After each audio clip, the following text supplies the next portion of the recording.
Dating disaster stories. Posting on here about how I was excited to go on a few dates with this one guy in particular. We did have our third date and it did not go well, and we will not be seeing each other again, and let me tell you about it.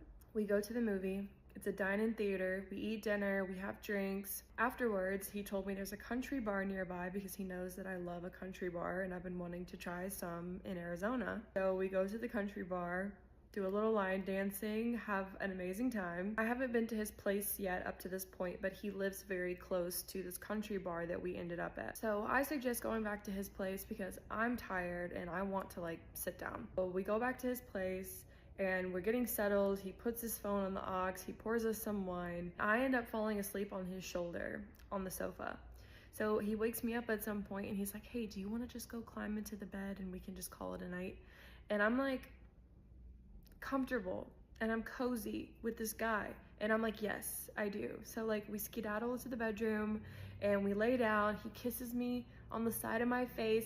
Mwah, good night, he says, and I say good night, and I snuggle into my pillow and I fall the fuck asleep. This is where things apparently go awry. I wake up probably an hour or so later. I'm not sure exactly how much time has passed. I wake up to the light being banged on and he's moving around, and I stood up and I'm like, why did you turn the light on? And he's like, your Uber will be here in 10 minutes. I'm like, okay, you want me to leave? And he's like, yep. My heart starts beating faster and I'm like, okay, what happened? No response. He ignores me. I have PTSD, I have triggers, and this is one of them. So my heart is picking up faster all the time. I come out into the living room and I'm like, did something happen? What's going on? Are you, you seem upset. He ignores me again, walks around me and goes into the bedroom. I sit down for a second on the sofa. I'm sitting in the dark in the living room, and I'm just like, is something wrong? What happened? No response. I peek my head around the corner and I'm like, do you want to tell me what's going on, or do you just never want to see me again? Because at this point I'm getting angry. He was like, yeah, probably not. And he starts recording me on his phone. At this point I back off because I'm not trying to have any trouble with this man who's turned. So I go back and I sit on the sofa in the living room in the dark by myself for 10 minutes. Eventually he comes out of the bedroom and he opens his front door and he's like, the Uber will be here in 1 minute. I'm like, okay. So I get up and I walk to the door and I look out and there's no car in sight and we're in the middle of nowhere. And I'm like, I'll just wait inside until the car gets here. So he's just standing there with the door open, just looking at me, leave. And I'm trembling. I'm just standing there, shaking. I ask him one more time. I say, are you really not gonna tell me what's going on? He looks me dead in my eyes. I tried to cuddle you and I tried to get something started and you were super cold with me. So you can go. As he's saying this, I have the vaguest recollection come to my memory of him trying to grope me in my sleep and me kind of being like, you tried to touch me in my sleep? He's like, yeah, I just tried to get something going with you and you just weren't having it, so you can just go. He's sneering at me at this point. Just as regal as I can manage, I walk away down the steps, I check the license plate, and I get into this car. What's crazy is that I absolutely would have and was planning to sleep with this man. If I had been awake and he had tried to touch me, we probably would have gone somewhere. But you didn't touch me while I was awake, you touched me while I was asleep, and then got mad that my sleeping self rejected you touching me in my sleep. And then to treat me so coldly after, to not want to explain why you're kicking me out, to record me, and then to laugh in my face. He had me fucking fooled. He was such a gentleman. He was so lovely. Men are really scary. Please be careful. And after this encounter, I personally will not be going back to a man's residence until date number 12, because apparently you guys are out there being really fucking sneaky and hiding your crazy a little too well. I've gone back and forth whether I should put my business out into the world, but here I am. I'm 54 years old. I'm a widow, and I'm new to dating. It is not for the faint of heart. It is not for the weak. You got to have a tough skin. You can't take things personal. So the other day, I matched with a gentleman. By the way, if my children are watching, trust me, I'm not on Tinder, okay? This is Facebook dating. I ain't paying for shit. I matched with a gentleman, and we had a great exchange of banter. So we exchanged numbers, and we'd been texting for several days. Decided we wanted to meet for dinner. He lives about an hour and a half away. Even though he offered to come my way completely, I'm respectful, and I said, why don't we pick a place in the middle somewhere, middle ground, and I'll meet you. Okay, so we picked Sandusky. Perfect. He goes, that's perfect. I have a condo there on the water. I can work the last 2 days of the week at home. Let's go to the wine bar downtown for dinner, and we'll play it by ear. Awesome. Sounds great. I woke up yesterday morning and realized we never picked a time. So I messaged him and I said, I know you had an 8 a.m. meeting. I hope it's going well. We need to decide on a time. When you have a minute, let me know. Couple hours go by and he finally messages. And he says, hey, I'm so sorry. It's been a crazy day. I'm planning on leaving here at 4 o'clock. Let's plan for 6:30. Awesome. Perfect. Sorry you're having a rough day. We'll talk later. 3:50, I get a message. Still planning on leaving at 4. Can I give you a call? To which then I replied and I said, well, I'm probably not leaving till 4:30. How about I call you when I'm done? Nothing. I gave it up to you're having a bad day. It's stressful. It's okay. So I leave. I head out the door. I text him and say, I'm all done with work. You can give me a call if you like. Didn't hear from him. I got home and I decided, since I'm the brassy woman that I am, that I would just call him, and I did. And it went to voicemail, and that's fine. Life happens. I get that. But the first red flag was there was no voicemail set up, which I thought very odd considering the line of work that he said he does. So I left a message. Hey, Chris, it's Shelly. Looking forward to seeing you later. I'm going to leave home at like 5:45. If for any reason you cannot make it, or if something has changed, just let me know, please, before I leave the house. Nothing. Not a word, not a peep. Messages are going through, they're being delivered. I get dressed, despite my better judgment. I'm looking snatched. I look fabulous. I head out the door. I get in the car. I message this man. I am leaving. It's a 40-minute drive. There is construction. I could be late. If I am, I will let you know. And I head out the door and I go, and I'm on the highway. And I'm getting to the fork in the road where the construction is going to start, and my gut tells me to turn around. So I get off of the exit and I decide I try to call him again, and it goes to voicemail. I do not leave a message. I turn around, I get back on the highway, and I go home. I get home and I thought, you know what, I'm going to FaceTime him.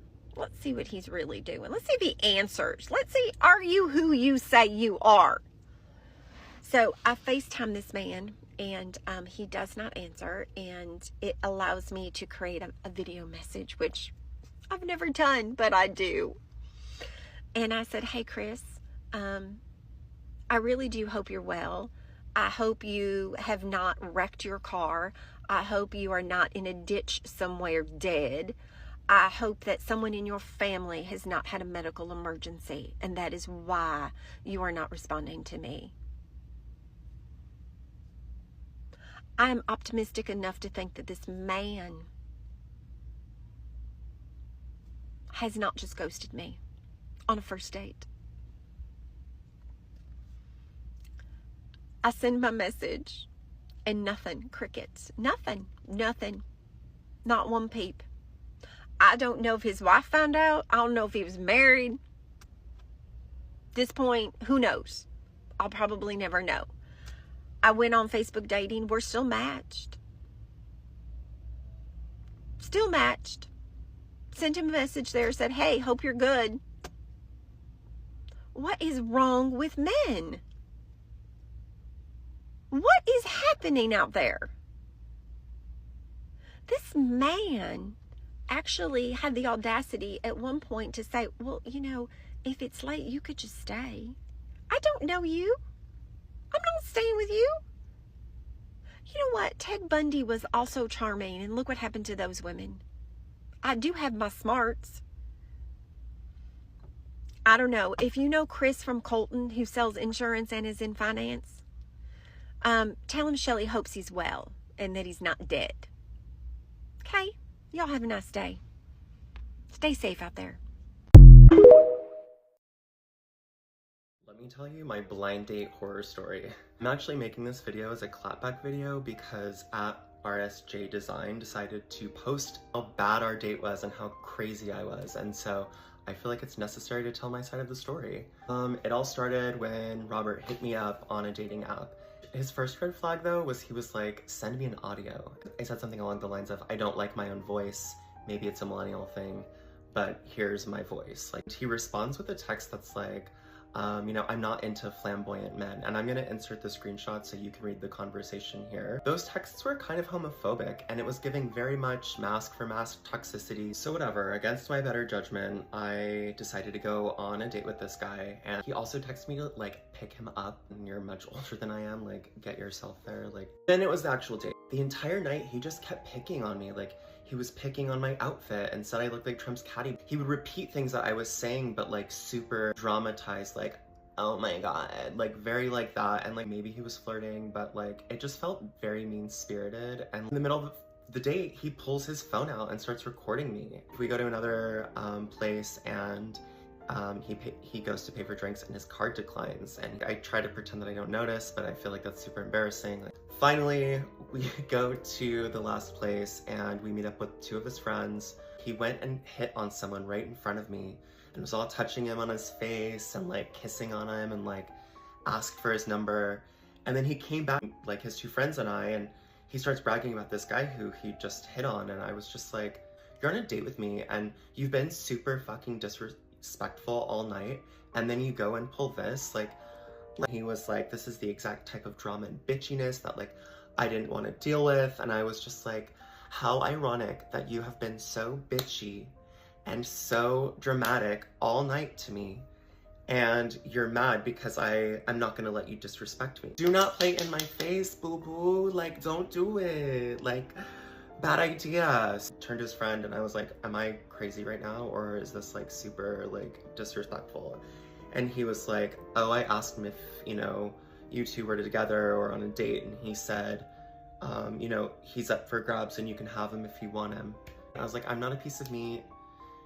How dare you not be man enough to tell me that like the date is over or like you're not interested, and don't know what to expect from a D-list celebrity who makes his career on OnlyFans. I don't know why to me that didn't read like classless. I may or may not have thrown his phone, and he may or may not have deserved it, and I may or may not have thrown french fries in his direction, and they may or may not hit him right in the head and ricochet everywhere.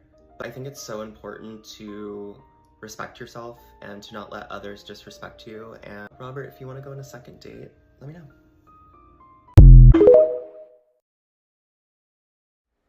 Story time about the worst date that I've ever been on. It literally haunts me till this day. Like, it was so bad. Since you guys enjoyed the other story time about the date that I went on with a man and then found out he was married after, we're just gonna keep this little series going because you know what? I do this for the plot at this point. This guy was perfect. Like, I had not been this excited about a man in years. Okay, I thought I found like my perfect person. Okay, we go on this date, and when we get there and we sit down, he had been fine the whole day. Like, everything was fine. I was talking to him, everything was great. When we sat at this table, I quickly realized that I think he had been drinking before the date. Now, I don't judge. I figured maybe he was nervous. Maybe he was like drinking before just to kind of like loosen up, which I get. He basically made a complete fool out of himself and made a scene at the restaurant. He started by seeing that one of the drinks was called Paper Planes, and he was like, oh my god, like the Paper Planes song from MIA, and proceeded to turn this fine dining establishment into a karaoke bar by himself. He basically started singing this at the top of his lungs, and I was like, ha ha ha, okay, and like, all right, like he sang it like halfway through the song before I was like, okay, no, like the whole restaurant staring at us, I beg of you to stop.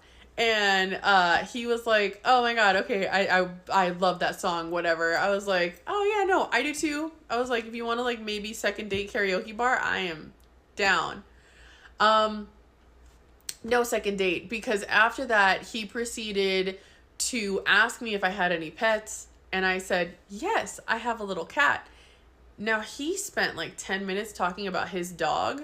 So I was like, yeah, I have a little cat. She's really sweet. Oh my gosh, I love animals. I love that like little thing, whatever. And as I'm like endearingly talking about my cat, he cuts me off and basically proceeds to spend about 5 minutes talking about how cats are disgusting disease carriers and how they lick themselves and then they're in the litter box and the litter box is disgusting and spent like 5 minutes talking about how disgusting cats were.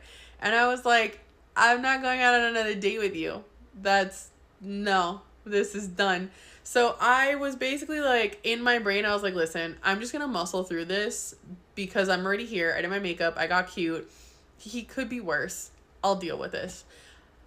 I spoke too soon because when it came time to order food, this man proceeded to not let me order my own food because he was like, I've been here. I know what to order. You're gonna love it. Okay. He ordered everything that I don't eat because he didn't ask me. So I'm not even exaggerating, spent $700 on this dinner ordering stuff without like even being like, hey, like, do you, whatever. And I didn't eat it. He ate all like, I'd say he ordered like $500 worth of food. He ate all $500 worth of that food. And he was like, he was just like, why are you eating? And I was like, oh, like, he ordered the seafood tower and I don't eat shellfish or lobster, crab, shrimp, oysters. I don't eat that. I don't eat any of that. And that's the whole tower. So I was like, oh, I'm really not a big fan, but like, please, like, enjoy it. Like, I was being really sweet. I was like, you know what? Like, I'll order myself something, thinking like, even if I have to pay for it, I'll order myself food. It's not that big of a deal. I already know I'm not going out on a second date with this guy. At least I could do is enjoy some good food at this place. He goes, oh, I'll order a steak. I was like, okay, what are you thinking? He's like, I'm going to order the A5 Wagyu steak. I was like, okay. The seafood tower was like $2 something. The steak was also $2 something. That's where that 500 comes in. He ate the whole steak. He left me like the 2 end pieces, like those crispy little end pieces. And I was like, you go ahead, babe. You eat those. Don't even worry about it. In my brain, I was like, I'm going to go get In-N-Out after this date. Like, it's fine. And at that point, like, he basically, everything that I said that I liked, he was like shitting on it. And I was like, you know what? Whatever. This is done. We're done. So I politely was like, hey, chill here. Enjoy the food. I'm going to just excuse myself and go to the bathroom really quick. And I really was. I was going to go to the bathroom. I was just going to like text a friend and be like, hey, like, this isn't working out. Can you like text me with something? Or I was going to just look up an Uber. I needed to find an escape route. So I was going to go to the bathroom, figure out an escape route. This is where shit hits the fan. As I'm walking to the bathroom, apparently there was somebody, like a man, that was walking at the same time as I was to go to the bathroom. I didn't notice him until we like got to the front of the hallway of where the bathrooms were. And he was like, oh, I'm so sorry. Please go ahead. I was like, oh, thank you so much. Whatever. In the hallway, very sweet, very handsome man. He goes, hey, I'm so sorry. I don't mean to be disrespectful. You look like you're on a date. You don't look like you're having the best time. So I don't mean to be forward, but like, I think that you are beautiful. Do you live here? Are you from here? And I was like, thank you. That's so sweet. Yeah, I do live here. I live in this part of town. He's like, oh my God, no way. I'm like right here in this part of town. And he was so, like, sweet and polite. And then out of nowhere, he just got really quiet and his eyes got really wide. And before I could even turn around, my date has gotten up from the table, followed us to the bathroom, sees this man talking to me, and then decided he was going to get super possessive and proceeded to wrap his arm around my waist, pull me in to where my back is on his, like, chest torso situation, puts his face in my ear, and he goes, I thought you said you were going to the bathroom. What is this? I was so pissed. I literally pushed him on his face off, and I was like, do not fucking touch me. At this point, this guy hasn't left, is standing in front of me, and he's like, are you okay? And I was like, no, and I'm fucking leaving. And the guy was like, the guy that I'm on the date with was like, you just said you were going to the, and he was like making a whole scene, and I was like, no. I was like, you figure that out. Go deal with the food and the bill and all that stuff. And I like hauled ass to the elevator to leave. And he at that point had was yelling but walking back to the table. And I looked at the hostess and the guy, because they were like looking around, and they were like, are you okay? And I said, no, I'm not okay. I'm gonna go downstairs. Can you please make sure that he doesn't follow me? I'm calling an Uber. And they were like, not a problem. Like, we'll keep him here for as long as we can. And I was like, perfect. I called an Uber like as I was at that point, like going to the elevator, and thankfully there was an Uber like 2 minutes away that came to get me. So I like got in the car. As I'm in the Uber, closed the door of the Uber, I see the elevator door open, and it was him. And he was like looking around for me. And I told the guy, I was like, please leave right now. And he was like, okay. Like, goes to the car, whatever. This man is blowing my phone up. Like, he's like calling me, texting me, like blowing my phone up.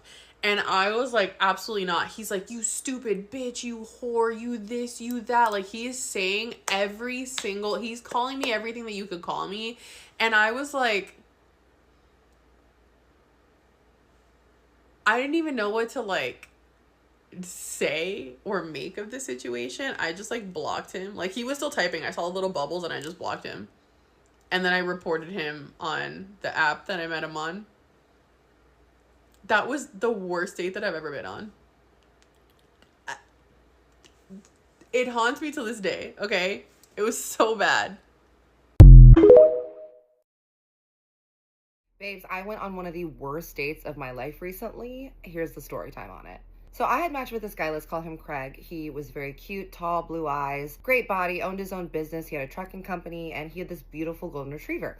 Obviously, I'm thinking, wow, this man has a dog. Clearly, he can't be a psychopath, right? I make it a point that I always FaceTime with people. If I'm going to allow them to be in my presence in person, then I need to make sure that we vibe first on FaceTime. We FaceTime. It's actually a very good conversation. We talk about a lot of stuff. We talk for maybe like an hour. He seems incredibly sweet, funny, witty. We have very similar humor, and he introduces me to his dog on the FaceTime. 8+ points. Off to a good start. We plan a date. We're going to go have drinks at this cute cocktail bar, and then afterwards we're going to go to this high-end pizza restaurant that's near his place. He lives on the west side. I live on the opposite end of LA. I tell him to send me an Uber, which on a first date, I always make sure that I give them an address that's a street over in case I do end up being a crazy person. The day of the date comes, I get in the Uber, and I text him that I'm on my way. He texts me back, am I going to get a little kiss from you when we meet? I'm like, presumptuous, sir. I'm already on my way, so I'm like, he better be joking. So I just say, no man has ever been so lucky, and I leave it at that. I arrive, he's waiting outside for me. I walk up, I give him a hug. Because he's so much taller than me, he kind of like lifts me up. And then he puts me back down and tilts my head up to look at him. And I'm looking up at him and I'm like, hello. And I'm like, is this man gonna actually diabolically try to kiss me right now within the first 3 seconds of meeting? Oh, he does. Because he leans down and I lean and I give him the cheek and I'm like, whoa, sir. I don't know where you were raised, but that's not how we do things around here. And he starts laughing and he's like, okay, I'm sorry. I'm like, strike one.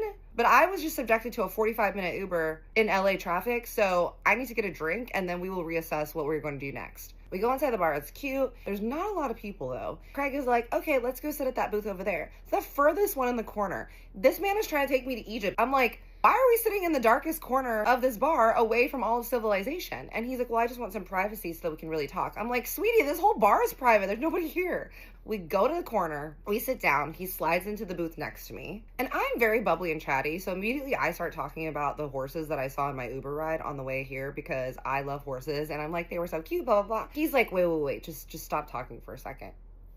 Did this man just tell me to shut up? And I look at him, I'm like, I know you did not just tell me to be quiet. And he's like, I'm sorry, no, I just want to absorb your presence really quick. So can we just like be in each other's aura for a second? I'm like, sure, but let's get one thing clear. Don't ever interrupt me or tell me to be quiet again. And he's like, okay, I'm sorry. We sit there and he puts his arm around and he starts touching this shoulder bone. I'm like, what are you doing?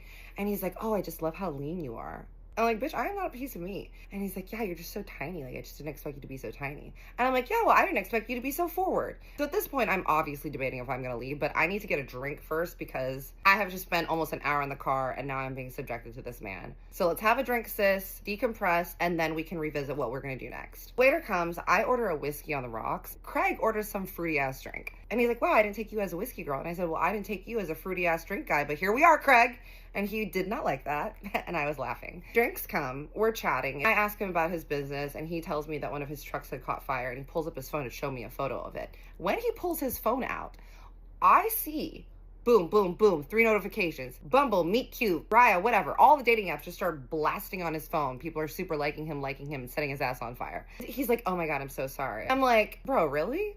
And he's like, sorry, I forgot to turn the notifications off for our date. My bad. Did you turn yours off? And I was like, I never have notifications on for Hinge in general. I don't care and I barely check that thing anyway. So we have our drink. Obviously, I've already made up my mind that I'm never going to see this man again, but I'm debating on whether I still want him to get me dinner because I am really hungry. At this point, I'm like, well, clearly we're here just doing it for the lore, so let's just roll along with it and see what happens. He's like, okay, our reservation is 10 minutes. We can walk there. It's right down the corner. Let's go. We walk. I am in the world's worst heels that I had just bought, these new Louboutins. It is insane that shoes can be so expensive and not be made for comfort because we get to the restaurant and my feet are screaming at me. We walk up to the host stand. He gives his name. The host is like, okay, it's just going to be like 3 or 4 minutes. He's like, great. He walks and stands next to the host stand. And I go, I'm going to sit down. My feet hurt. So I turn. This man grabs me by the arm and spins me around. And he's like, no, you can wait up here with me. I was shooketh to my core, and there were people around us, and I looked at him and I said, take your hands off me right now, or so help me God, I will scream and make a scene. He takes his hand off of me. I go sit down. I am fuming. I'm like, okay, clearly the food is not worth this. I am going to tell this man that I am going home. He walks over and he's like, hey, I'm sorry. I'm like, oh no, you are dead to me now. And he's like, look, I'm really sorry. It's just that I paid for drinks, we paid for your Uber, I'm gonna pay for dinner. The least you can do is stand up at the host stand with me. I said, I don't owe you a damn thing. If my feet hurt and I wanna sit down, I have the autonomy to do so. And you should not be telling anyone what they can and can't do in general. I start kind of going off on him. I'm like, you are a chauvinistic, controlling freak. And it's no wonder that you have to be on so many dating apps so that you can find someone that will spend time with you. I'm kind of getting loud and he's like, okay, keep your voice down. I'm like, again, you're telling me what to do. And he's like, look, I'm really, really sorry. He's like, I am just used to women that are a little bit more docile. I'm like, ew, is that what you're looking for? And he's like, well, you're just very sassy. I'm like, oh, God forbid a woman have opinions and want autonomy. And he's like, look, let's just go inside and have a nice dinner. I promise that I'll behave. I'm like, I want to go home. I can't believe that I even let this go as far as it has. He's like, look, let me just feed you. Now, I am starving at this point and pretty sure that I hope that this man falls off of a cliff. But I'm like, all right, you know what? I'm going to rack up a bill on this motherfucker, let him feed me, and then I will dos vidanos and never speak to him again. We go sit down. He's like, oh, this meat lovers thing looks great. I'm like, dude, I've already told you that I'm pescatarian. He's like, wait, so that means you don't eat meat? I'm like, I don't eat land animals. And he's like, oh, that must be why you're so lean. I'm like, I get a margarita and a mushroom. I asked the girl about wine. She's telling us about wine. And he's like, oh, I don't drink wine. And I specifically chose a red wine that only came as a bottle, knowing that this was only going to be for myself and I was probably only going to have 1 glass. And it is one of the most expensive ones.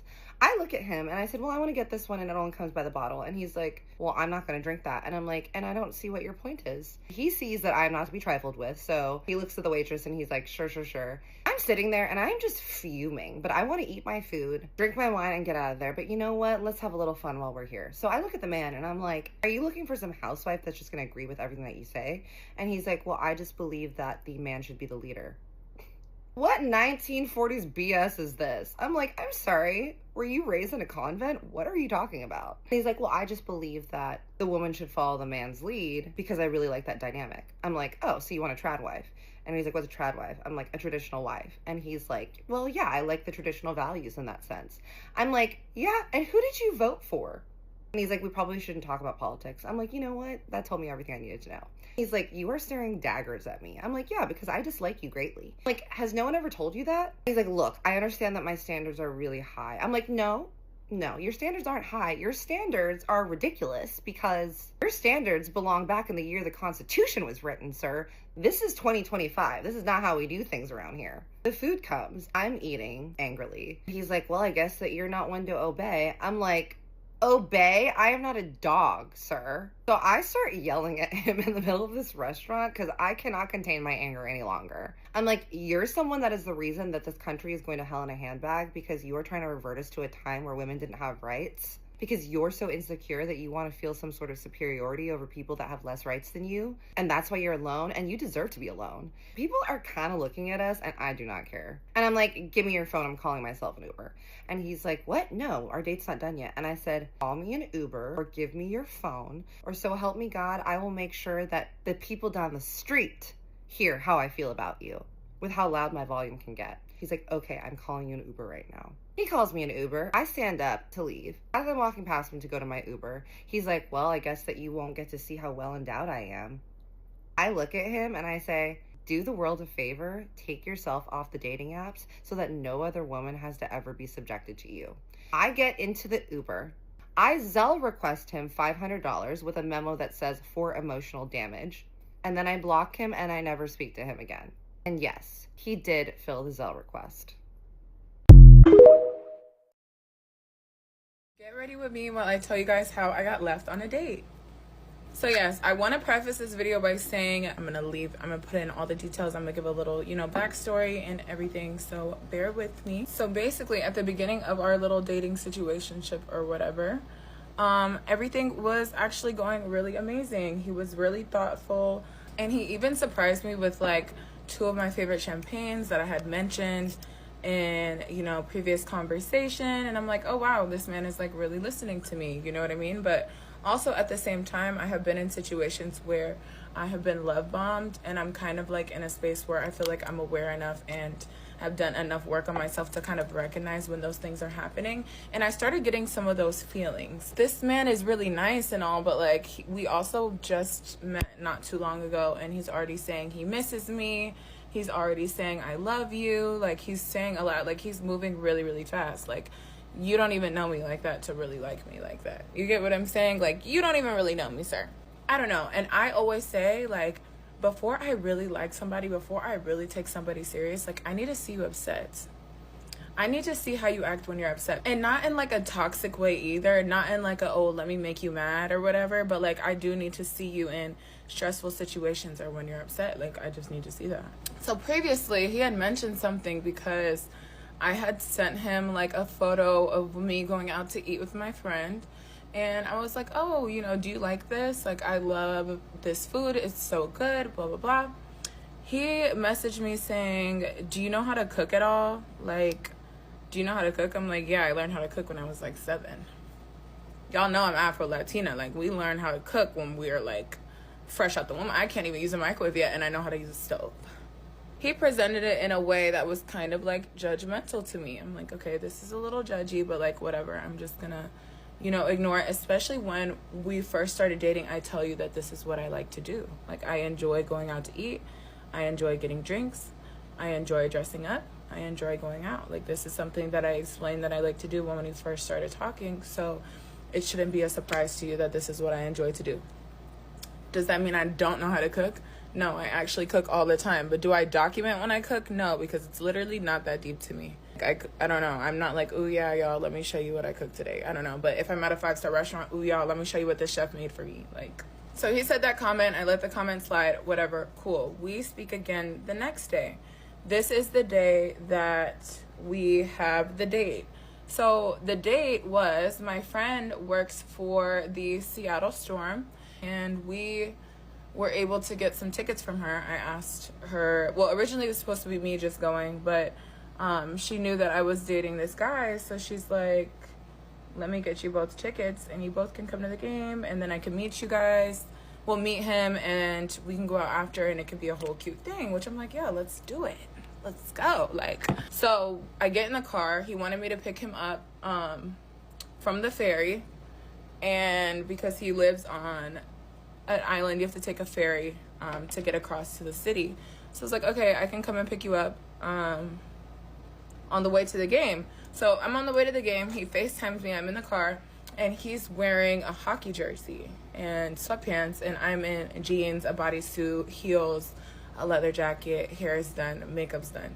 He's like, why aren't you wearing a jersey? I said, it's a basketball game. I told you it was a basketball game. Mind you, I told him that it was a basketball game a week prior, days prior, and the day of. I didn't get the tickets until the day of, but I had been telling him that it was a basketball game leading up to it, like a whole week leading up to it. So he goes on to say, oh, it's your fault. You didn't tell me that it was a basketball game. I said, yes, I did. And he's like, oh, now I don't want to go anymore.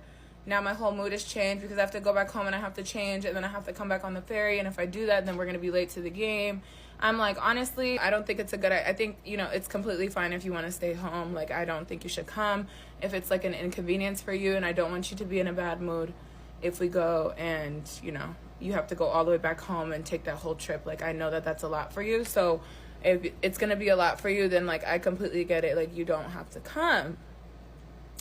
Mind you, simultaneously, I'm kind of texting my friend, like, I'm kind of glad he's not going to come because I feel like I would have a better time without him being there. And honestly, when I said that, it made me realize in general already before the date even started that this is somebody that I don't even think I really want to be with, because if I have more time, if I have more fun alone than I do with you, like being in my presence, then it's just not really giving. We end up having to Uber to the place because it would be cheaper for parking, and just so that we didn't have to like wait in a line if we did have to wait for parking or anything like that. So we get to the place where we're gonna get in the Uber. We get in the Uber and we're having a conversation, and I'm like, I don't know, I feel like you're kind of judging me a little bit. I'm like, I don't think you should judge me based off of, we have not been around each other for that long to even have any of these experiences for you to even cast any type of judgment. So I just don't think that that's fair to judge me off of something that like we haven't even had the chance to experience yet. Like, you don't have to judge me. Like, I'm not a lazy person. So don't try to make it seem like I'm just a lazy person, because I'm not lazy. And then he got upset, I guess, by me holding him accountable and saying that, and got quiet and started looking out the window. And I'm like, did I say something wrong? Like, he literally took his hand off my leg, started crossing his arms, looking out the window silent. And I'm like, did I say something to upset you? If I did, I apologize. I don't want to offend you or anything like that. And he's like, I'm like, well, can we talk about it? Like, can we talk about what I said that was wrong? He's like, I'm like, okay. So we get out of the Uber to the stadium, and I'm like, I don't want to go into this game if you're going to have an attitude, you know what I mean? And we don't even have a chance to talk about what I said that was wrong. So can we just have a conversation? And he's like, I don't want to talk right now. I'm like, oh Lord, I'm getting flashbacks to my ex. Like, this is giving me PTSD. Like, I cannot do this. Like, I cannot do this. We are too grown to not know how to have a conversation. So I said, I'm not going to beg you. So if you don't want to speak about it, then I guess we just won't talk. And so we go into the game, and I can't find our seats. So he ends up sitting, there was like an empty seat or something. So he sat there, and I go upstairs to our actual seat. So my friend who ended up getting us the tickets comes upstairs to meet me, and she's like, oh, where is he? Like, I want to meet him. So I bring her down to where he's at. And I'm like, hey, this is my friend that got us the tickets. And he's like, oh, thank you for, you know, inviting us or whatever. And she's like, yeah, you guys are late. Like, what's up? Like, literally the game was ending. Like, we literally just sat down and the game was already ending. And he's like, I know, you know, like, stuff happens, whatever. So me and her, like, she's like, okay, well, nice to meet you or whatever. Me and her leave because I had to go to the bathroom. I go to the bathroom. The game ends. I go to the bathroom. I come out of the bathroom, and I'm like, I go back to where he was sitting, and I'm looking for him, and I can't find him. So I'm like, okay. So I call him on FaceTime, and I'm like, calling, no answer. I'm like, bruh, I know he didn't leave me. Like, there's no way he left me. Like, we literally parked together and Ubered to this place together. Like, there's no way he literally just left me. So I call him, no answer. I go outside. I'm sitting outside by myself, like outside of the stadium, waiting, trying to see like, oh, maybe he just like is using the bathroom too. I don't know. I don't hear anything from him. I watch his story, and he's on the ferry back to his house. I literally couldn't have said anything that bad for me to get left, like, at a game that I invited you to, that I was late to because I waited 45 minutes for you to change and come back on the ferry. So, like, I would completely understand if I said something super out of pocket, if I called him out of his name, like if I said anything crazy.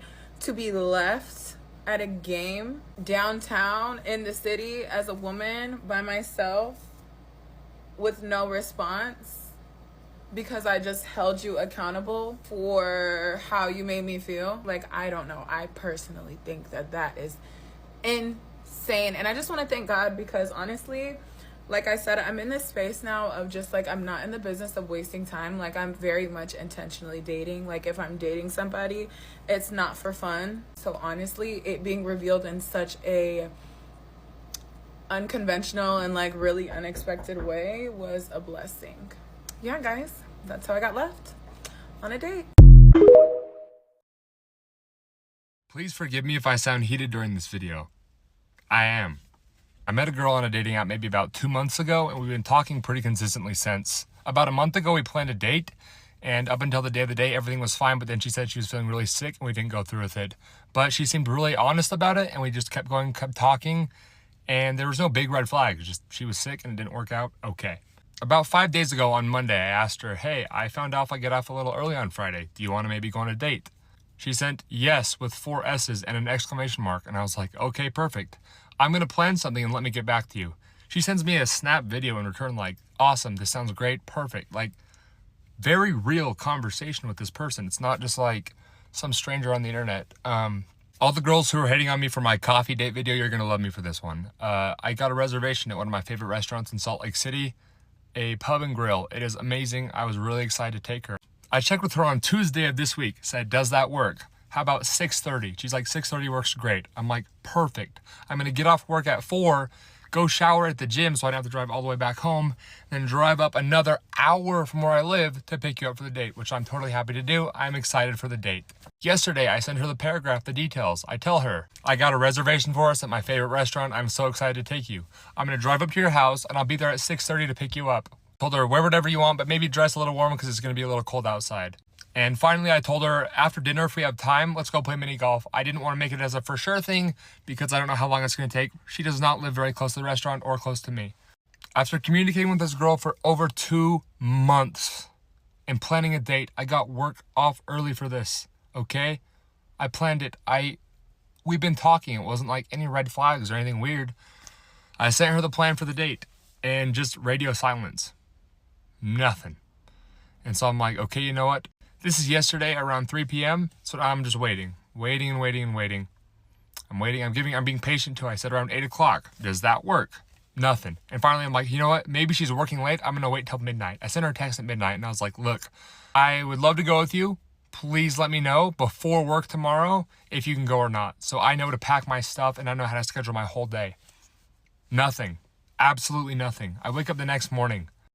At this point, I reached out to her on Snapchat. I said, hey, I don't know if you've been seeing my messages. Please let me know if you can do this. The worst part of it all is that she was active on Snapchat. I could see she was active on Snapchat. I mean, not to be a spy, but her Snap score was shooting up. And I'm sitting here like, what is going on right now? Finally this morning, I just sent a voice message. I was like, look, go, don't go. I would just need you to let me know. And at this point, it would have been really nice of you to let me know earlier in the week. We've been planning this date all week. You've been very cooperative and excited, and I have been too. At the very least, I don't even care if you ghost me. Ghost me before this. Let me know that you can't go on the date. Do not waste my time and then just silently bail. And I said, seriously, this is not cool of you. Why couldn't you at least let me know? I get back 20 minutes later, and she unadded me.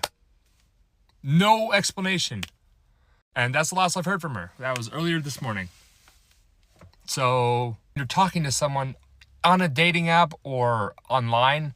They're real people. They're very real people. I'm real. And I was very excited.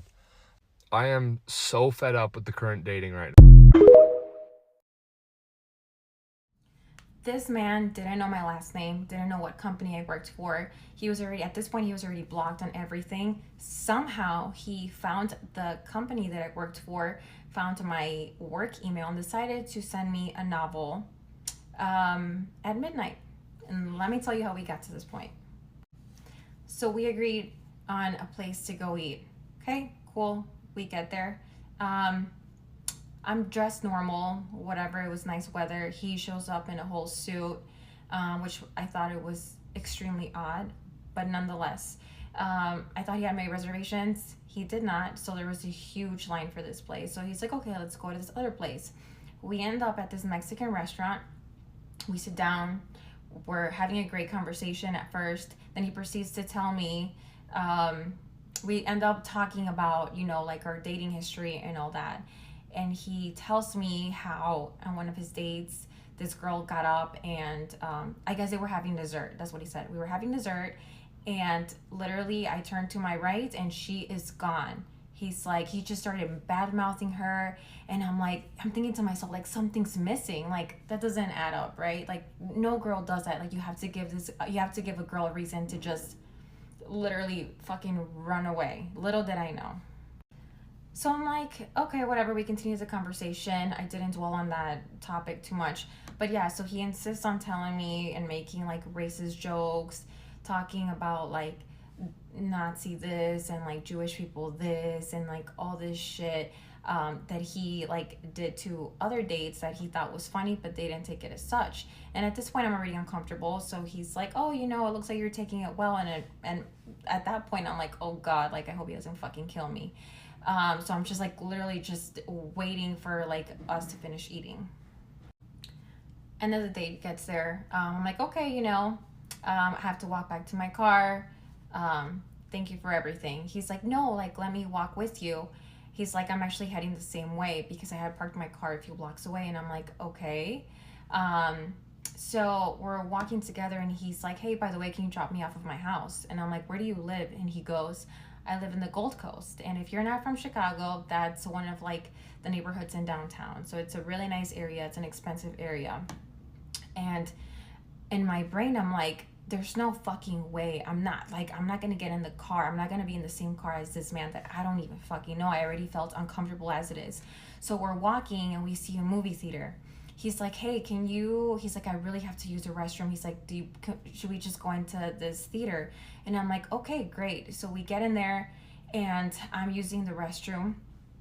And I guess I didn't let him know or something. He proceeds to blow me up. I'm talking like 10 calls in a matter of like me using the restroom for like 5 minutes. And he starts like texting me and all this shit and like alarming stuff. And I was like, oh, no. I'm like, nope. I'm like, I'm sorry. I'm like, I think that it's best if you just find your own way back.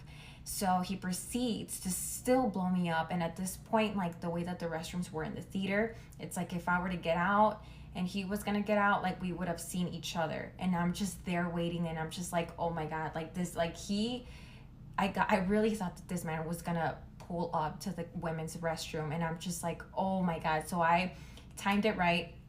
I get out of the restroom and I go inside where one of the movies is playing. And I'm just like sitting there like this, like all slouched. Because at this point, like everything that this man had told me by that point, I'm like, he's going to fucking find me. So he's still calling me and I'm just like, so I only texted him that one time saying, hey, like it's best if, you know, you just find like your own ride. So whatever, at this point, like, I'm already alarmed. So I'm like, oh my God, like there's only one exit. So I finally see an employee, and he's like, hey, like, is everything okay? And I'm like, no, like, I kind of tell him what's going on. And I'm like, hey, like, this is what he looks like. Is he still out there? And he's like, yeah, he's still out there. And I'm like, oh my God, like, I don't know what to do. And he's like, hey, there's an employee entrance and exit. He's like, if you want, I can walk with you. I can take you down that path. And I'm like, oh my God, you're such a saint. Thank you so, so, so much. So he walks me out the back, and I assumed that this guy was going to be in front of like the movie theater, and where my car was parked, it was like you could see the theater. And I'm like, this man is going to fucking see me, and then I am so fucked. So the employee, he was so, so sweet. He's like, I'm gonna walk you. He's like, don't worry. He's like, I'll look around. He's like, let's just go straight for your car. I get in my car, and my car is like super fucking obvious because it has a bumper sticker that says real estate. And this guy, the employee, he's just like watching and looking out for me. And I get in my car, and I'm like, can you just please like just watch me drive off? Because at this point I thought that this man was capable of anything and everything. So, and what that email said was creepy as shit. This man was talking about what could have been, our future together, all this stuff. Oh, you're amazing. This is what we're capable of. And I just like blacked out. So I had to block him on that too, which I've never done. But these dating horror stories are no joke, especially for women. So yeah, there's a few more, not as bad, thankfully. But yeah, it's tough out here for a girl. Story time on why you should be really careful about who you're dating. So this is a true story, friend of a friend kind of thing. There was a young girl. She lived in New York City, and she was on a dating app and matched with this young guy. He seemed like a really great person. He had his stuff together, good job, lived local to the area. They talked for a few weeks. Everything was going really great. No red flags, all of that good stuff. He decides to ask her out one night, and they end up going to, she agrees, they end up going to this really nice restaurant. He pays, he's a gentleman, he's nice to wait staff. They wrap up the night, and they both go to their respective homes. And after she gets settled at her apartment, she gets a text from him saying that he lost his key, and he's trying to get a hold of his roommate. His roommate isn't home, but his roommate is also not answering. So he's kind of like stuck outside of his apartment. Just sort of like telling her that, and she just kind of figures, all right, I'll invite you over. So, maybe give him a little bit of time to figure out what's going on, either find his key or get in contact with his roommate. So he comes over to her apartment, and they have, a really nice chat. They sit on the couch. Finally, she decides that she's going to go to bed. She doesn't know why, but she goes into her own bedroom, which has a door, and she ends up locking it. And it's just one of those things that she felt like she needed to do, which I totally get. New people in your space. Sometimes it's nice to just be extra cautious. So she goes to her bedroom, she locks the door, and he's sleeping on the couch. Around 3 a.m, she wakes up to a knocking on her door. It's her date. And he asks her if she has a cell phone charger because his cell phone is dead and he needs to charge it. This is the part where it gets really crazy. So she tells him that she has one and it's on the kitchen counter. And she just tells him this through the door. She doesn't get up. She doesn't unlock the door. She doesn't go and find it for him. And I'm thinking to myself, if this was me, I would totally get up and grab it for the person and give it to them and then be like, all right, anything else? Good night. He says thank you. He goes, he grabs the charger, whatever. She doesn't know. She just goes right back to sleep. A few minutes later, he knocks on the door again. He said it's not working, and does she have one in her room? At this point, she's thinking that there's something up. She decides to call the police, which, once again, good for you, girl, for having the instinct to connect with the police. The police show up to the apartment. They knock on the door. She hears some commotion going on. And then she gets a knock on her bedroom door, because mind you, she hasn't come out this entire time. And it's a police officer. And he said, we've cleared the apartment. We have him in custody. We really need you to come out of your room so you can take a look at your apartment. She opens the door and walks out, and she sees that her entire living room is plasticked. And there is a set of power tools sitting on the floor. This girl, because of her instinct to not open the door to a weird request for a phone charger in the middle of the night, saved her. Before you decide to take someone home or let them stay at your place, think twice about it. This is gonna be a story about my first date ever, aka the worst date I have ever been on and hopefully will ever be on. This is crucial context. I grew up a Jehovah's Witness, so I was not allowed to date in school, never had a boyfriend, never had a first kiss, none of that in school ever. So when I left the religion at 18, one of the first things I did was download a dating app because I just felt so behind. I felt like everyone had their first kiss. I felt like everyone was hooking up already. I felt behind. So I was like, I need to do this for me. I was in my empowerment stage. I was like, this needs to happen. So I download all the dating apps. I matched with this guy on Bumble. Oh God, just thinking back on it, it's like bringing up all these old feelings. This was 4 years ago, and I kind of trauma blocked half of this shit out, so bear with me here. I had very, very low self-esteem, so I was very intimidated by men. I didn't think men would ever like me. Never thought I would be able to have a boyfriend. Never thought anyone would ever love me. Whatever. All that to say is this is not someone that I would pick out in a line of men. He was like a gamer dude. If you're a gamer guy, this is food coloring. If you're a gamer guy, no shade to you, but just not my type personally. We're talking, this dude tries to mold me into his perfect gamer girlfriend. He makes me download Discord. I don't know anything about gaming, games, anything like that. I never heard of Discord, but he makes me download Discord. He shows me how to play League of Legends. So for about a month, we're just talking on Discord, getting to know each other, and our humor is there, but looking back, it's like, oh girl, you could have done so much better. Anyways, about a month into talking online, he's like, okay, we should meet up. I'm like, cool. So he's like, I'm gonna take you to Cheesecake Factory. Oh, by the way, I was 18. This man, I'm pretty sure, was either 23 or 24 at the time. Keep that in mind. Looking back, I wouldn't have done any of this, okay? Looking back, I'm such a different person right now, but at the time, the girl that I was then is not the girl that I am now. The girl that I was then, she was so desperate. Poor girl, she was so desperate for any male attention, for anybody to love her, for anything. Okay? I'm like, cool, let's go to Cheesecake Factory. The day of, I'm getting ready, I'm excited, I got my best little fit on, I'm doing my little makeup. And then I get a text from him that's like, hey, forgot to mention, my friend is coming from out of town and he's staying with me because it's his birthday. Would you mind if he comes to Cheesecake with us and eats with us? Little old me is like, you know what? Sure.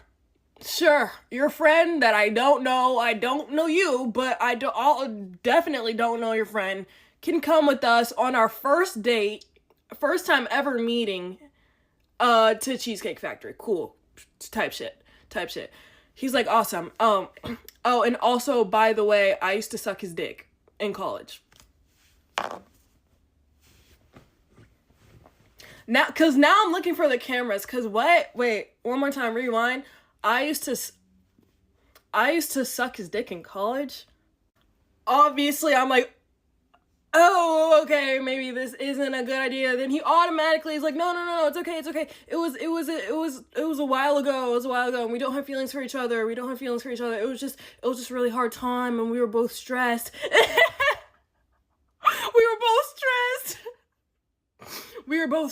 And it was platonic, and we just weren't getting any bitches, so we sucked each other's dicks one night. So little 18-year-old, very, very naive me is like, you know what? Okay, let's think about this. It was a while ago. He says they were stressed. He says they were stressed, that all they had was each other. You know, just two bros helping each other. Just two bros helping each other out. Right. So he was like, you know, I totally understand if this is like a turn off for you. I get it. But I just wanted to let you know, just so I could like have a good conscience going into this. I'm like, cool. You know what? Sure. To hell with it. You know what? Because we're just doing shit at this point. Sure. Again, I would never do this. 22-year-old me would never do this. But 18-year-old little me, she was like, you know what? I am gonna be okay with it just so I can go on this date. I just want to push myself. I want to go on a date. And that's literally all I wanted to do is go on a date. So I went with it. I was like, okay, thank you for telling me. Let's still go on the date. He's like, cool, I'm gonna pick you up. I walk outside, I'm all excited. I'm like, yeah, I'm going on my first date, you know, woo! He pulls up. I see a sedan with not one man, not two men, which is what I was kind of expecting if it was gonna be him and his friend. No, not two men, not three men, 4 men inside of this Toyota Camry, Honda Civic, whatever the fuck it was. 4 men come to pick me up for my first date with this dude that I found on Bumble. I open the door. I see him in the driver's seat, the friend that he sucked his dick, in the passenger, 2 men in the backseat. I'm like, hey, who are all these folks? And he's like, yo, like, here's my friends. They all came to see my other friend that I sucked his dick in college that I just told you about 30 minutes before our date. They all came to see him for his birthday, and we're all gonna go to dinner together.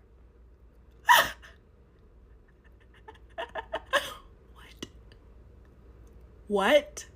I'm sorry, what? 22-year-old JL wouldn't do this, but 18-year-old JL got in the car still.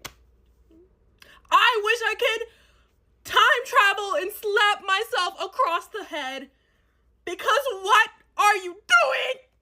But I get in the car with 4 random men. Multiple times in the story, I could have been harmed. I could have been greatly harmed, but it happened. It's in the past, so that's why I'm telling you guys this. I get in the car. Now, there's a Cheesecake Factory about 20 minutes from me. So I'm under the impression that's the one we're going to. So this man gets on the highway. He's driving. And he keeps driving. I'm like, all right, where the fuck are we going? Because Cheesecake Factory was about 3 exits ago. He's like, oh, yeah, so we're actually going to go to the one close to my house. I'm like, close to where's your house? He says, oh, Kennesaw. Kennesaw? For those who don't know, I live in Atlanta. Kennesaw is about an hour away from Atlanta. So I'm like, oh, cool. So I'm in a car with 4 fully grown men driving about an hour away from my house to go to Cheesecake Factory on a first date. We're all caught up. All right. We finally get to Cheesecake Factory. It takes a second for us to be seated. Oh, no, wait. I forgot about this. Oh, my God. We pull up to Cheesecake Factory. Everyone gets out the car. I officially, shake everyone's hands. It's so awkward and weird thinking about it. And then I hug him, and then it's, weird. And then the trunk starts opening. I look. Another man crawls out the trunk. They're all laughing. They're like, oh my God, dude, I can't believe you survived. I'm like, what the fuck? 5 men.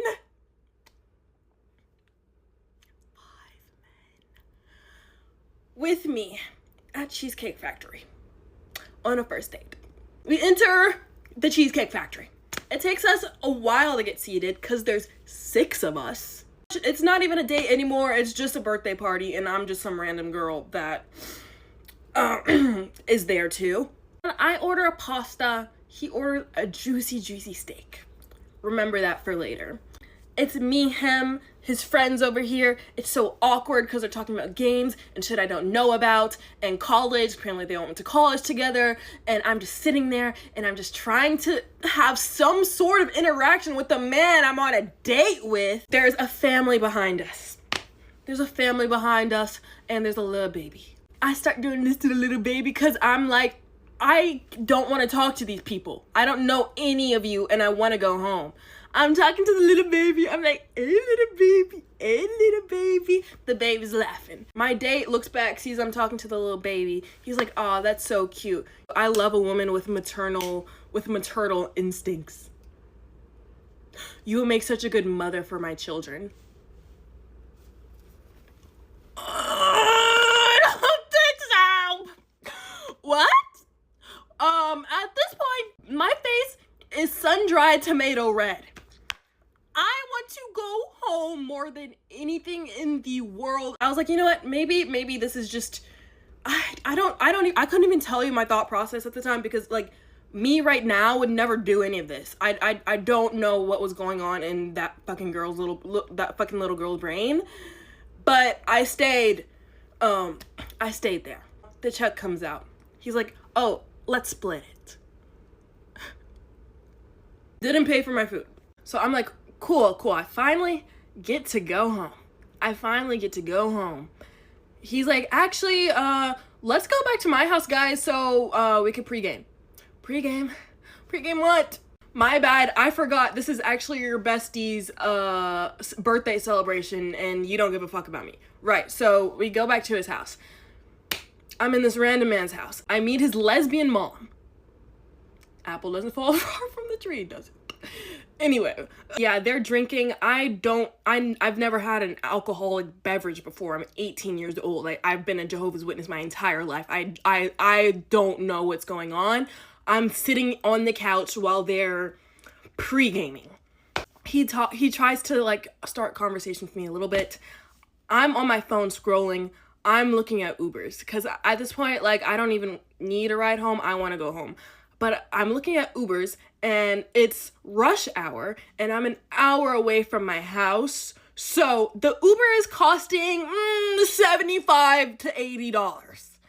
I am 18. I don't think I had I had a very low paying job at that time.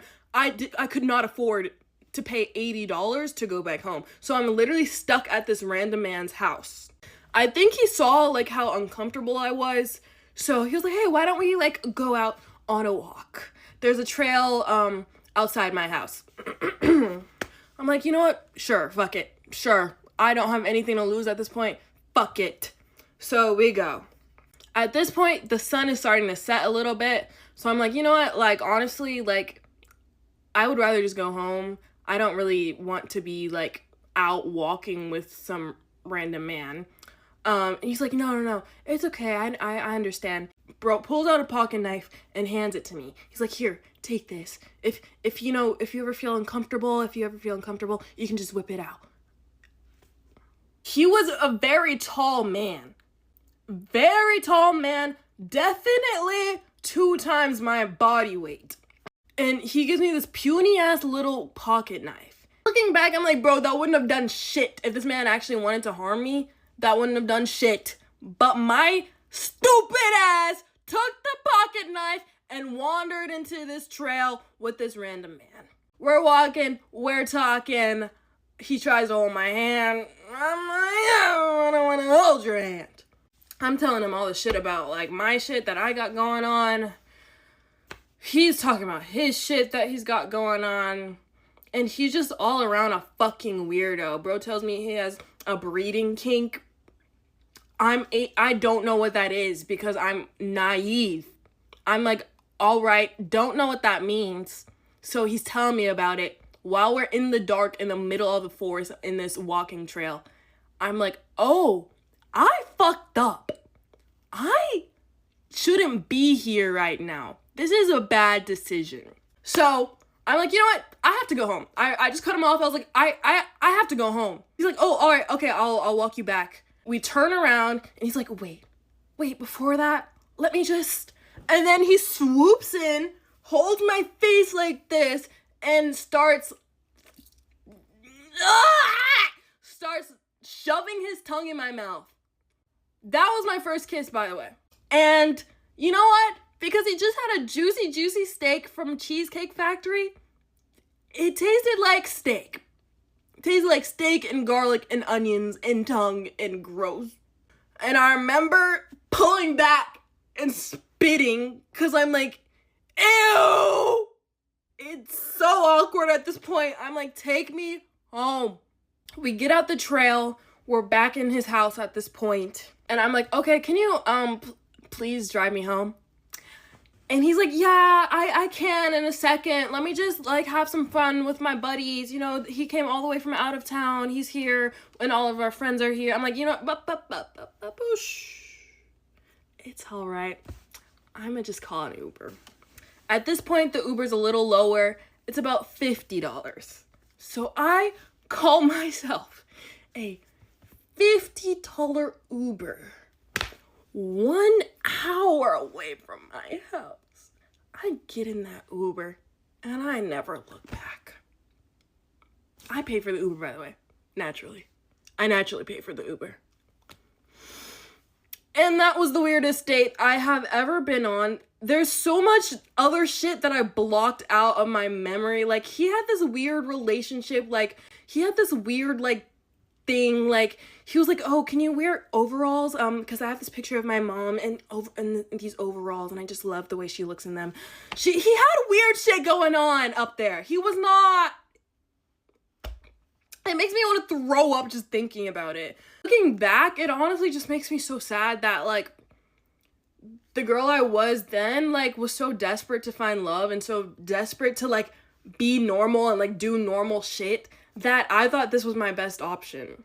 And that's honestly what makes me the saddest. And it also freaks me out thinking, like, damn, I really could have died that night. If he wanted to harm me, he could have. He had multiple chances to. At the one point, there were 6 men. No, there were 5 men and 1 me. 18-year-old girl and like 22 to 24-year-old guys. I'm like, what the fuck was I thinking? But also, what the fuck was he thinking? And it led to a whole bunch of other shit. Like, my dad ended up finding our messages and he got really pissed at me. I mean, thinking back, it's like, obviously. But at the time, I was like, you don't understand. You don't understand me. It honestly caused a really big strain in our relationship. We're all good now, but at the time, it was rough. And then after I got home from that date, I broke down and cried. And then after that, I didn't go on another date until like 2 years from then, because I was so uncomfortable with men. I didn't even want to look at men. For a second there, I thought I was lesbian, because I was like, men don't even turn me on. Like, I'm not even attracted to looking at that shit, because that one man just fucking ruined it for me. But now I have a lovely boyfriend and I love him, so I guess everything worked out in the end. But yeah, that was the weirdest, disgusting, grossest, worst date that I've ever been on, and I would never do anything like that ever again. And I am so mad at myself for ever putting myself in that situation. I just got home from a date and I am nothing short of livid. This was our second date. We go on our second date. It's like 10 p.m. because that's like once he got off work and I was like making myself available. We have a meal. We share a meal. I didn't even get my own meal. $41. Let's make that known. Then he's like, hey, do you want to go get a drink after? Okay, great. We go have a drink. We have a couple drinks. And the bartender's like, oh, same tab? He's like, yeah, sure. And I was like, okay, cool, thank you. And I said, thanks for the meal and the beers. We walk outside. I'm expecting him to like kiss me, right? He goes, oh, do you want to go back to my place? It's already 1:30 at this point. And that's just like not really my vibe. So I was like, no, you know, it's getting late, not tonight. Looks at me, hold on, let me take my glasses off. He looks at me and goes, okay, and turns around and walks to his car. Okay, so I go to my car and I'm thinking, okay, so we're probably done. Like, he probably just wanted to, like, have sex with me, right? This man has the absolute audacity to call me on my way home and goes, so what was the point of me paying for your meal and drinks then? I said, oh, well, if you couldn't afford the $41 and the $21 at the bar, I could have paid for it.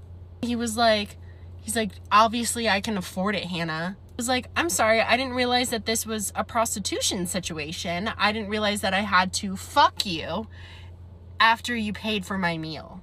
And he goes, that's not what I'm asking, but what was the point of me doing all that? I said, it was a second date. He's getting like hostile with me. And I was about to say, you probably should have just hired a prostitute. And then he hung up on me, and as I'm driving, he blocks me on my phone, blocks me on Bumble, blocks me on Instagram. I'm like, I'm so annoyed that that's even, if I don't want to sleep with you on the second date, I'm not going to. It's even like an okay thing for someone to like express that, like, I paid for your meal, now you have to fuck me. That's insanity to me. Are you kidding? I'm gonna delete every single app. I can't do this anymore. So I got some time, so I'm gonna give y'all a quick life update. Yeah, I'm gonna be single forever, but let me tell y'all what's been going on lately. I thought I was about to tap in with some amazing news, y'all. I thought I might have found the one. Things are going good. We made it to date 5, and that's odd here at the first date, dude. But we made it to date 5. Things are going smooth. The energy was reciprocated. Like, everything was smooth. There was mutual attraction. Everything was cool. Until I started to care too much. Let me rewind that. So on date 5, we had a little too much to drink. With me, I'm not somebody that's like for drinking and driving. Like, I feel like if you're gonna drink heavily, you need to be at your location, have a room close by, or be close to your home, or just Uber. You know what I'm saying? The reason why I'm like that is because I lost a close friend of mine to drink driving when I was about 25, and it's just changed my outlook on that.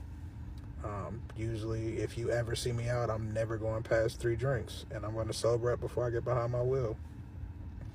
But that's another story for another day. As far as our date go, we had too much to drink. I really didn't feel comfortable with her going home, but she insisted. We are adults. I can't stop her. So my only ask was, yo, make sure you text me when you get home so I know you got home safe. The text never came. We're into the next day around noon.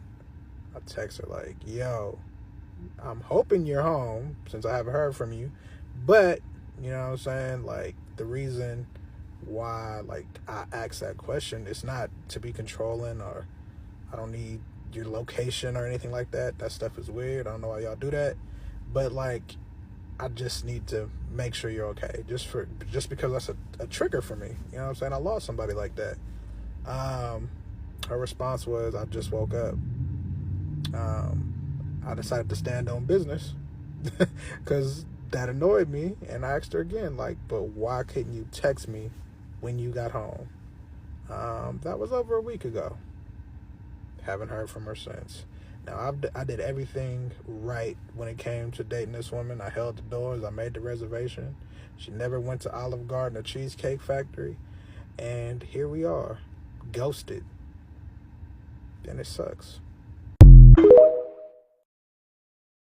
Okay, wait, I am so pissed off. I just got home from a date. The guy walked out literally 10 minutes into our date. If you're a straight man, I need your opinion on this desperately because I think I'm right and clearly he thinks that he's right. So we matched on Hinge and I have really good photos of myself on Hinge. A few of them are AI generated. They look exactly like me. While we were out on our coffee / like walking date, within like the first 15 minutes, he asked me where one of my photos was taken. I'm not a liar, so I said that it was an AI generated photo. And he said, yeah, I don't think we're a match. And he left. He left. That seems so dramatic to me. And also, like, everyone is using AI generated photos. If they look like you, who cares? The ones I use with Dream Lens look exactly like me. They're not like the crappy ChatGPT ones. So what is the difference? Who cares? I don't know. If you're a straight man, let me know. What do you think? Hey guys, story time about the creepy first date I went on the other night. So I matched with this man on Bumble. He seems really cool, you know, great conversation, woo wham de wham. We match on Bumble. He asked me, am I available on Saturday for a date? And I'm like, yeah, you know, I'm free. I'm not doing anything. Okay. So he says, well, how about going to get ice cream and then going to a drive-in movie? To where I tell him, you know, ice cream is cool. Drive-in movie, that's kind of risky because it's our first time meeting and you're a stranger. I'd rather be out in the open. He said, no, that's why I said ice cream or a movie, which he didn't. He said ice cream and a movie.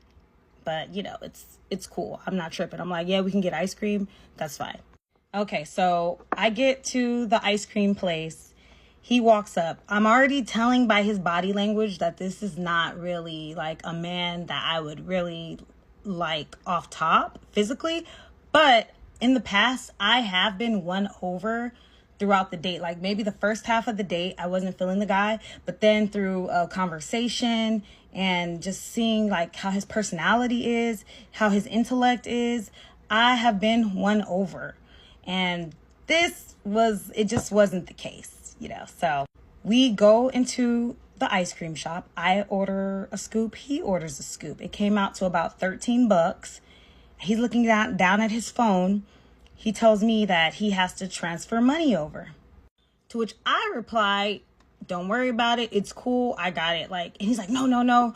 I'm not broke. No, I just let me, you know, I have to transfer this money over. And then he tells me that he has two phones and so that he has to go to his car and get his other phone because that's the phone he has to use to transfer the money over. And then I'm like, okay, well, it's fine. I don't think you're broke. I'll pay for the ice cream. No. And then he insists that I come with him outside to his car to go get his other phone. So I was like, strike one there because it was kind of embarrassing and like, you know, let's just be discreet. He kind of made it like a scene in the ice cream shop. So that was strike one. So we have our ice cream. We're walking around the plaza area and we're just like having conversation, trying to get to know each other. He's asking me like, why didn't things work out with the past guys that I've dated? And I was just saying, you know, normal stuff like breadcrumbing and ghosting. I mean, yeah, that sucks, but that's just like normal everyday stuff. And when I, you know, asked him, well, what about you? He's like, yeah, some very traumatic things happened. My exes were really crazy. Like I went through some very traumatic things. So I'm like, oh shit. Okay, well, sorry, you know, to hear that. So we're walking around. I'm asking him questions about his family. You know, are you close with your parents? And then he tells me that his mom retired in Florida. And then he goes, and my dad, he's dead. Which I just told him, I'm sorry to hear about that. So then I ask, like, what are you looking for in a girl, like in a companion? And he basically says he doesn't need anybody. Like, you know, I'm independent. I don't need nobody. All I need is just cool vibes around me. Like, I'm tired of all this crazy stuff. I just need cool vibes around me. You know, it just seems like he's been through some things. I was like, oh, okay, cool. You know, it's understandable. So then he tells me that I seem cool and positive. He says, you seem like a really cool, positive person, very upbeat person. I was like, I try to keep a positive mentality. And then he goes, yeah, but you never know. You never know how genuine somebody is. You never know somebody's intentions. I was like, shit. I said, well, you know, I try to keep it cool. I try to be like a good person. Okay, well, you never know like who you can trust. And he's very like accusatory. It's an accusatory word. Like he accused me of lying about my age, saying like I was actually younger. Like, why would I lie about being older? You know, I'm 36 years old. He kept thinking that I was lying about my age and like Basically, he just accused me of not being genuine. He would say he wasn't, but that's what the hell he was doing. So then as the night goes on, like, I realize, this isn't the man for me. So I just politely say, hey, I think I'm gonna head out. It's getting a little bit late. I'm gonna head out. To which he replies, you're not having fun? You're not having fun? I don't think you're having fun. And I said, no, I'm having a great time. It's just, it's getting kind of late. I just want to head out. No, you're not having fun. I think you're lying. You're not having a good time. Don't you want to go see the movie? So then he starts looking up movies like on his phone. And I'm like, no, it's getting kind of late. I just, I'd rather go home. No, you're not having fun. And I said, okay, well, we could talk a little bit longer. How about that? So we sit down, we're talking. And eventually he gets into telling me about the traumatic experiences from his last relationship. Okay, so the first story he tells me is about how he was dating this girl and she cheated on him with her ex-boyfriend, and the ex-boyfriend found out about him. So the ex-boyfriend unalived himself. And I was like, this is pretty heavy for a first date. Like, wow, that's crazy, Then he tells me that he matched with another girl on Bumble, and this girl, he never met up with her, by the way. This girl unalived her roommate and her roommate's nether. So then I say, well, it's a good thing you never met up with her because, and then he stops me. He goes, yeah, it's a good thing I never met up with her because she could have made me unalive someone. I'm looking like, sir, I was going to say she could have unalived you. You're capable of being Gypsy Rosed? So at this point, he's looking around, looking behind his shoulder, looking behind my back, like, so I'm looking around too. I'm like, what? Is somebody about to run up on us? What the hell is going on? It's getting a little bit, it's probably like 10:30 at night. What is he looking at? He's getting up, he's sitting down, laughing weird, like things were getting really weird. And by the way, before he told me those two stories, as soon as I seen the first set of red flags, I started throwing out red flags that I thought, these are red flags that men would run away from. I want this man to run away from me. So I got to telling him about the cats. I was like, yeah, I feed about 100 cats. I don't think I feed 100, but I told him I feed 100. I said I got tarot cards, crystals, and mind you, I didn't tell you all this part, but this man he's half black, half white. I looked him dead in his eyes and I was like, do you know who Dr. Umar is? I was asking him about podcasts. I was like, Shira, 7, sprinkle, anything I could do to make this man feel uncomfortable. And also, when I told him that I was ready to go, he again kept looking up movies and he accused me of lying about not liking to drive the freeway. Because I told him, like, I don't drive the freeway and it's getting late. So even though throughout the whole night, he accused me of not being a genuine person, the dude still managed to hit me up the next morning. So the next morning he wrote me, hey, and I just responded with, I don't see you as my husband. We are two different people. You don't even know your moon, sun and rising sign, which actually I don't care. Like, if a guy is not into astrology like that, I enjoy it, but I don't care. Like, the guy does not have to be into it like that. It's just like something fun for me. But I gave him that excuse as like why I don't think that we will work out. And so I'm pretty sure that whatever friends he has, he's telling them, that I'm the crazy one. And that's fine. That's fine by me. Stay away from me. That is fine by me. Anyways, that was the date. It was really weird. I'm glad I came back alive. And he looked creepy too. And if I showed you guys the picture, you'd be like, yeah, he looked creepy. But I'm trying to go off of personality, not, looks all the time. Anyways, it was crazy. I will say this though. For the rest of 2024, I will only be going on dates with myself. I do not plan on going on any more dates. First of all, no one has ever taken me on a better date than I would take myself on anyways. No shade, but shade. Anyway, so yeah. That's that.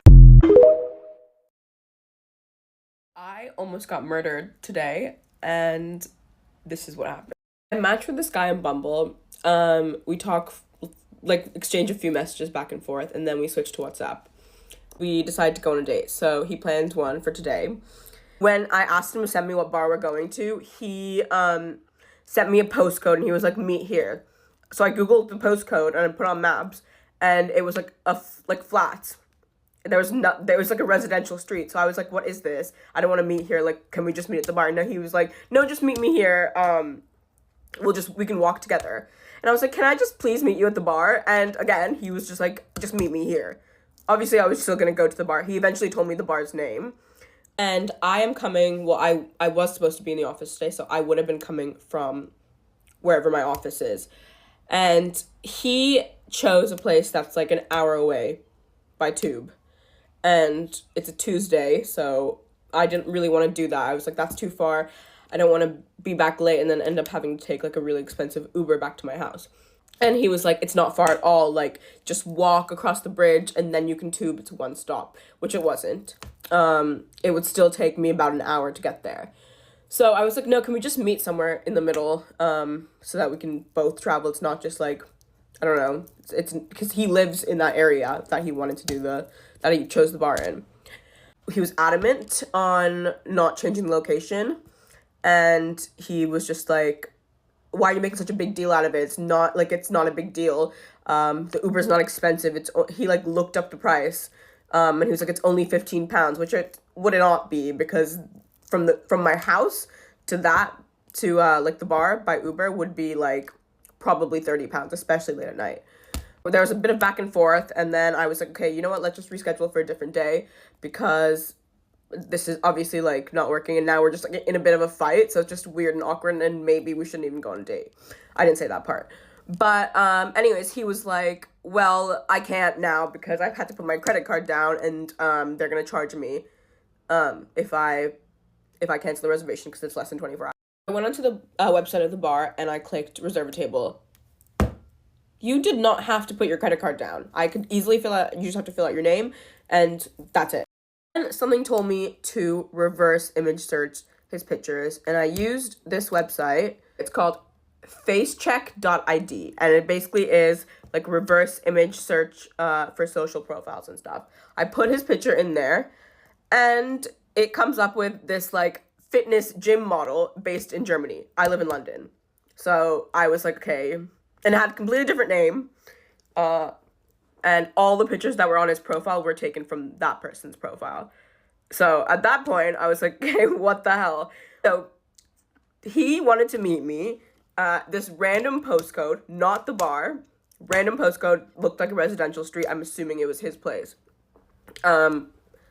He was adamant on not changing the location. He specifically wanted to meet there, and he would not meet me halfway. He lied about the credit card, putting it down.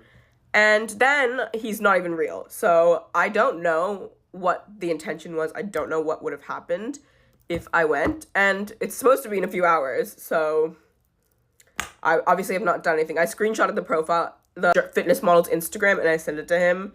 But now I'm really scared, actually. So I reported him on Bumble. I'm going to block him on WhatsApp before he even responds, because I don't know what would have happened, but everything is just like alarm bells. And there, I'm pretty sure that would have been the last day that I was seen alive. So yeah, that is how I almost got killed.